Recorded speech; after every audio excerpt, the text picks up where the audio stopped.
Well, everyone, iOS 18.2.1 has just officially came out, so let's go and see what new changes, what new bug fixes, all that stuff came out with. Now, I was coming from iOS 18.2, so you can see this update was about 528.5 megabytes. So definitely not the biggest size update of all time. It was pretty basic, it was pretty small. So, well, it was like not like many gigabytes like iOS 18.3 is about to be. So it's fairly, it was an update size of what we expected. Now, there's not any new features as far as we can tell. There's not anything insane that happened before. I think what Apple's really trying to focus in on is they're trying to go through and basically fix all the issues that are going on within iOS 18.2. And I'm going to be honest, there are a lot of issues here, and I feel like Apple should be spending a little bit more time into fixing these types of problems. Now, number one, as far as I can tell, when I was installing this particular update, I didn't really run into any new problems, no new issues like that. Everything was pretty much the same thing. So I think that was a pretty important thing to keep in mind. I didn't really experience too many big issues or anything like that. So I think that was really important. Now, beyond that, I will still say iOS 18 has a long ways to go. There are still so many new improvements and so many new updates that Apple needs to go through and fix within this, including Apple Intelligence.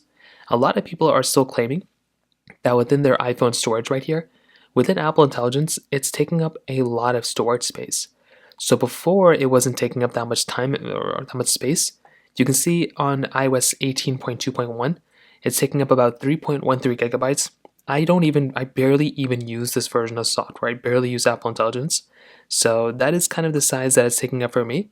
But a lot of people are also stating that within a lot of other people's devices.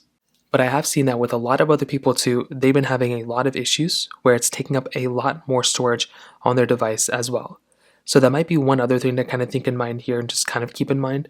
So overall, those are kind of the main things. I didn't run into any issues on iOS 18.2.1. Didn't really run into too many problems there either. So I do think that is a very big thing to keep in mind. Typically, you'd run into some problems here and there.